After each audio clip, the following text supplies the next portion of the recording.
And thank you, Teli sir.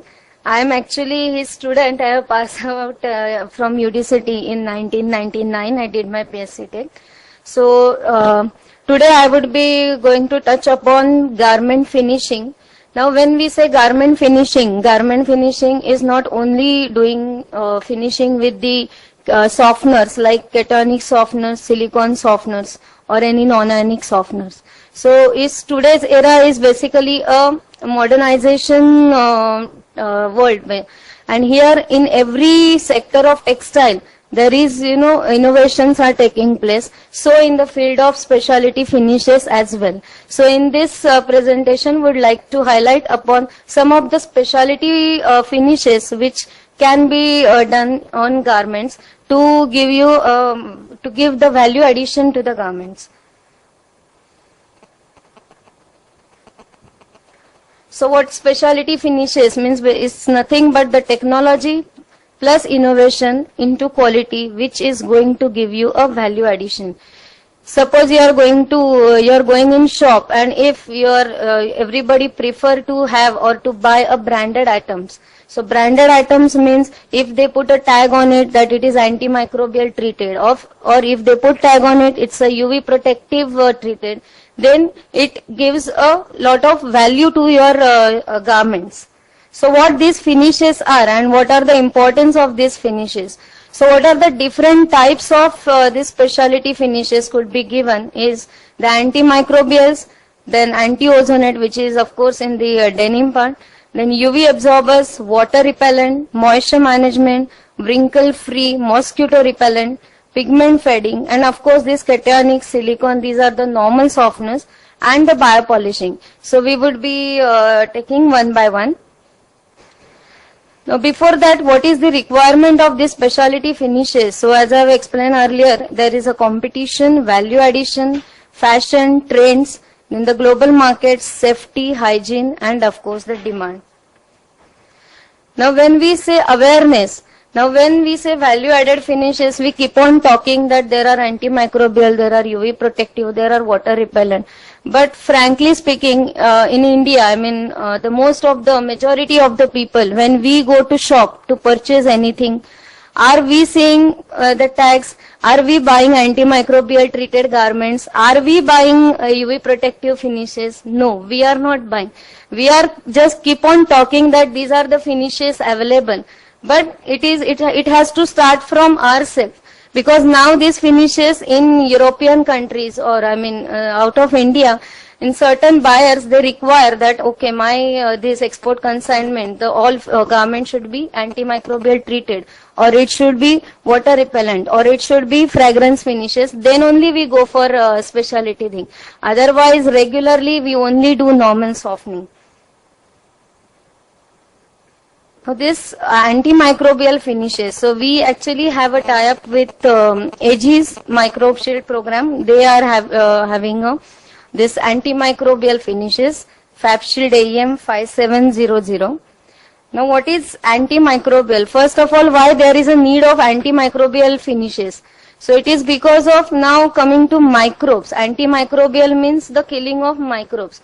Now what are these microbes? These microbes are nothing but your bacteria, algae, fungus, which is growing on your cloths.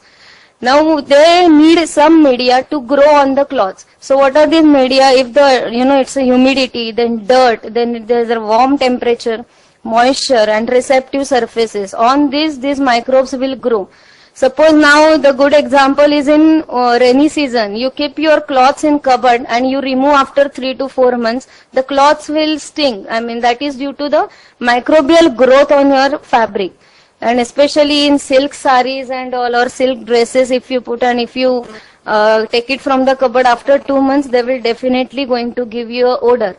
So to stop this bad odor and all and maintain the freshness, the antimicrobial finishes are required. Now where are these microbes? These microbes are everywhere. I don't know, we are sitting here and maybe on our hand microbes are also there. So we are not aware, we cannot see these microbes. Now effect of these microbes, what these microbes will do, they give you objectionable odors, microbial stains, product deterioration, then allergy, and the disease transmission will also be there. So what is this Aegis technology? Now Aegis technology, when we say, so what are the disadvantages which microbes are giving? So to take care of that, we have to give these antimicrobial finishes. So it maintains the hygiene and freshness, then it stops the bad odor, it controls or eliminates the microbial staining, then stops skin irritations, and it can be applied with your normal softening, normal conventional softeners. So there is no restriction that you cannot use with any cationic softener. So you can have you need actually the surface finishes or the silicone softeners you use. So along with it, you can use these antimicrobial finishes. So what this product exactly is nothing but 3-trimethoxysilyl propyl diethyl octadecyl ammonium chloride. So in short, we always say it is a organosilane. And what is the mode of action of this compound on microbes? Now how it kills the microbes? When microbes are coming in contact with this antimicrobial, it ruptures the cell of that microbe and thereby killing the microbe. Now what this technology? Now this Aegis technology is based on non-leaching technology. Now any conventional antimicrobials which are available, they are also based on leaching technology. So as the different, the difference indicate, the word itself indicates, the leaching means it get leach out of the fabric. So what will happen every time when microbe comes in contact with the fabric, the antimicrobial product is there, it is getting leached out of the fabric, and therefore after certain washes it is going to down your durability. So durability will be issue in the case of conventional antimicrobials. Whereas in this case, because it is based on non-leaching technology, so it is not going to leach out of the fabric. So whenever the microbes come in contact with the fabric surface, it ruptures the cell wall of the microbe and thereby killing the microbe. So your product is still going to remain on your fabric, and therefore it is going to increase the durability. So that's why we say it's a lifelong. So as everybody knows, there is no such thing called as a lifelong. So 50 to 60 washes durability is there with this antimicrobial. So what are the different methods of application when it comes to garment? So the application method, so the finishes has to go in exhaust or by spray. So this finish can be applied by padding, by exhaust as well as by spray method. So we promote these two, FabShield AEM 5700 and FabShield AEM 5700/5. This /5 is the lower version, and this is the direct product which we give for the spray application on shoes and all. Because shoes, socks, shoes need to be, leather shoes, they need to be sprayed. They cannot be treated in exhaust. So to know whether your goods are antimicrobial treated or not, so what are the tests you can do? So this is a very crude test which you can do immediately when you take any antimicrobial treated goods. You have to put bromophenol blue solution onto it, and you have to observe for the stain. So if the stain remains, it doesn't get washed off, that means your garment or your fabric is well treated with the antimicrobial. So here you can see there is a BPB color scale, like you have in desizing, you have a Tegawa scale to see the starch removal. Similarly, here we have a BPB color scale. So this gives this is the general idea about antimicrobial finishing. Then we move on to UV protective finish. Now when we say UV protective finish, now everybody knows the UV radiations, which is in between 100 nanometers to 400 nanometers of wavelength. So UV radiations, they are of 3 types. Now this UVA, UVB and UVC. Now UVC is the extremely dangerous radiations. This is going, UV, if it falls on your skin, it is going to cause a cancer. So UVA, if it falls, it gives a premature, that is aging or a wrinkling of the skin will happen. And in UVC, and ultimately all UV, prolonged exposure to UV radiations is going to cause a cancer. So therefore there is a need of UV protection. Now when we say UV protection, now the out of sun's energy, 10% of energy is in the form of UV radiations, and out of this 10%, 5% of UV energy is getting absorbed in the upper atmosphere by the ozone. Now ozone is shielding us from those UV rays to reach on the earth surface. So ozone is actually acting as a shield for us for this UV protection. But as you know, because of this CFC's emission, when sunlight falls on these CFCs, that is chlorofluorocarbons, when get emitted in the atmosphere, and when sunlight falls on it, the CFCs will get break down into different products, and these products, they cause this ozone layer to degrade. I mean, that is called as the ozone depletion. And because of this ozone depletion, then those UV rays will then reach to the earth surface. Then there is a photodegradation, that is nothing but the molecular transformation of a compound into smaller compounds. Now all textiles, if you keep it under UV light, it is going to undergo the photodegradation. So how these UV absorbers work? When we say UV absorber, what it exactly does, that it is absorbing these harmful UV radiations and converting it into a harmless thermal energy. So how it convert is basically, it is via the intramolecular, there is an intramolecular transfer of proton. So with this, and this is acting as a radical scavenger or the single oxygen quencher. And then it, absorbs these radiations, and via this radical scavenger, it converts it thermal energy, and thereby you are getting the UV protection. So for this UV absorber, what you check, how you know that your garment is properly, it has a UV protection. So there is a test called as UPF, that is ultraviolet protection factor. So this test determines this percentage blocking of UV. So this is done by ICAHT 183 method. So when we say, I mean, on TV advertisement, you also see when they advertise for sunscreen lotions and all, they give you a SPF, that is the sun protection factor of 40, 50, like this. So here also in the same way, it is called as ultraviolet protection factor. So when this factor is in between 15 to 24, it is good.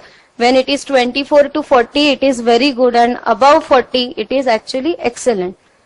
So this UPF is nothing but when you say a ultraviolet protection factor of 20, that means it allows, that the treated garment allows only 1/20th of the UV radiations which are incidented onto the fabric. So that is the meaning of ultraviolet protection factor. Then we move on to the water repellents. Water repellents, as you know, this works, normally per fluorocarbons, that is the fluorocarbon based chemistry is there.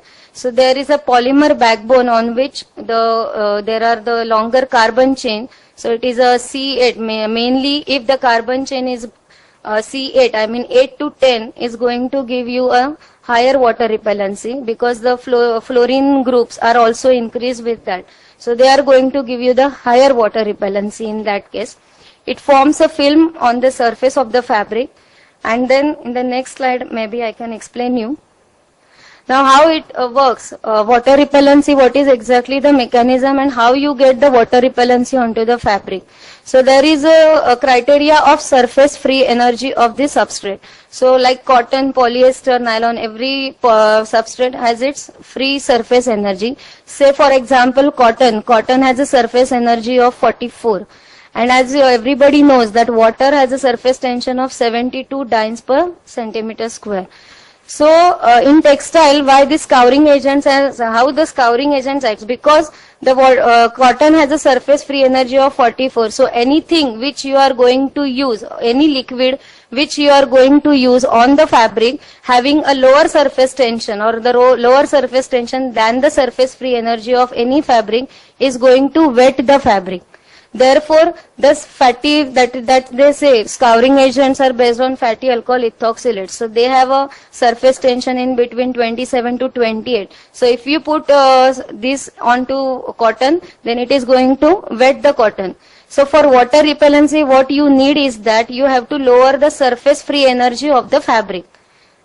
So these fluorocarbon materials, they are lowering the surface free energy of your fabric, thereby giving the higher water repellency. So for good water repellency, the surface energy has to be lower down as good as between 18 to 22.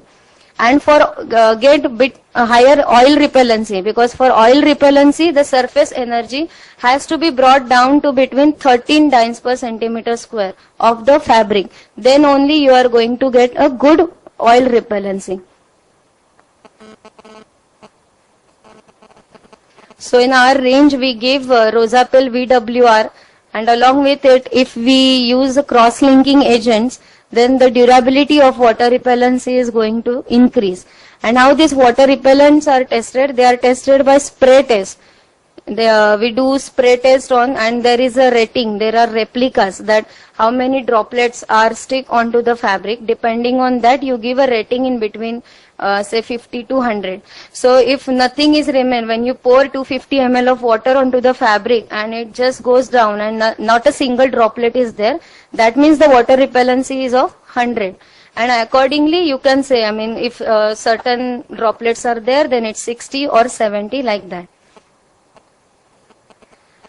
Then another is the moisture management, that is the cool finish. So where this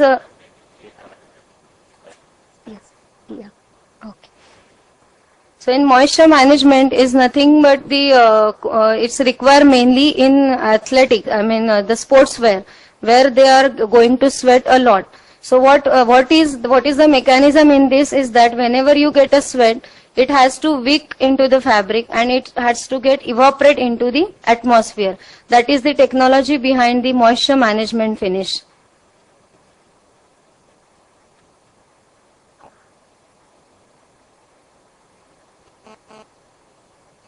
So yeah, in our range we give Snowcool SRB and Rosewick 14H for this moisture management.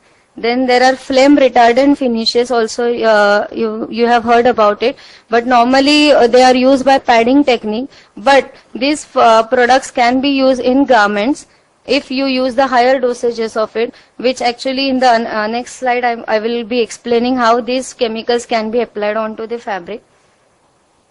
So flame retardants, when you say, there are different types of flame retardants are available. So they are halogenated, I mean the brominated, phosphorus base, then aluminum hydroxide base flame retardants are there. Then there could be the combination of finishes are also available, like not instead of giving a single specialty, you can have a combination of two, like you can combine antimicrobial plus UV protection. Then you can combine antimicrobial plus anti-static effect. Then antimicrobial plus moisture management. Antimicrobial plus fragrance. So these are the different tags you can put when your garment is treated with any specialty finishes. You can put a tag which is definitely going to add value. Then the another one is the wrinkle free. So I will not be going into detail of it because everybody maybe they are doing wrinkle free finishing. So during wear, these hydrogen bonds in the cellulose they get breaks, and because of this the crease formation randomly forms. So due to this edge bonding, there is a crease formation. So when you apply resin, the sides are getting blocked and therefore there is no place for hydrogen bonding. That's why it's work.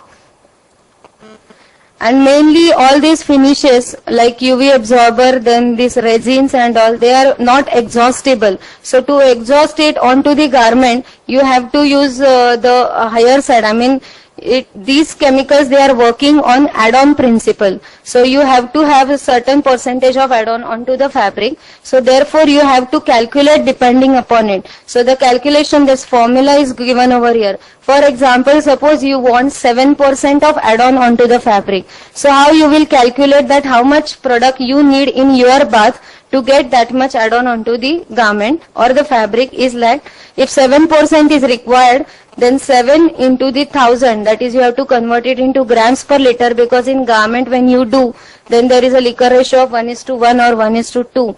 So therefore, grams per liter, if you want to calculate, then you have to also consider the percentage expression or the moisture after centrifuge on the fabric. So in case of garment, it is normally in between 40 to 50%. So 7 into 1000 divided by 50. So whatever that figure you will get is nothing but that much grams per liter you have to use in order to get the certain add-on onto the fabric.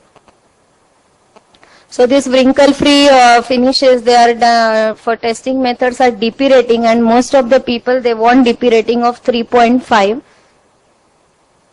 Then another thing could be the insect repellents. So this is based on DEAT, that is N-diethyl metatoluamide technique.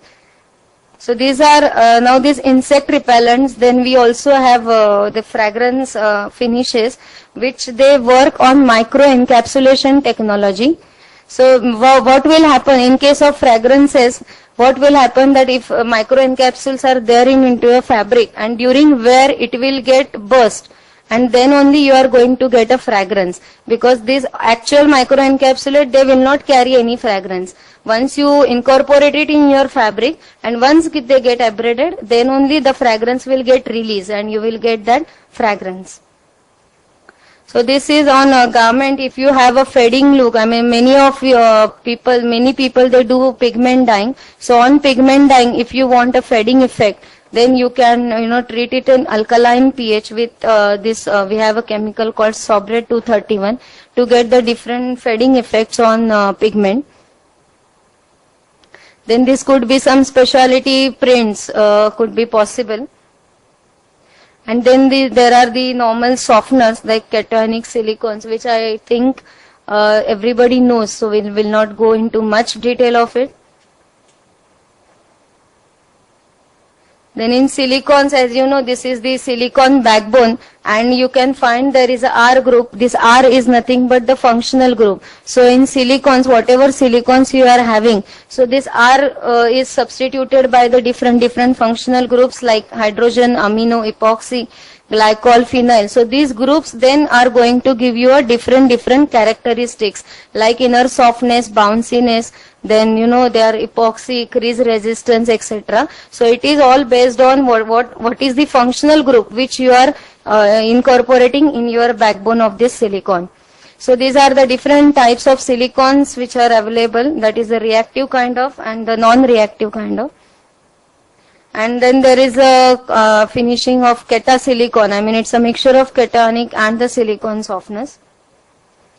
So in our range in garment industry, normally we offer these products. In cationic, we offer HSS Extra, Xylon NS, Xylon MP. Then this silicones, we recently launched the Marvel series, that is Marvel Supreme, Marvel Bounce. Then biopolishing, my sir, Edward sir has already, he has explained about in biopolishing.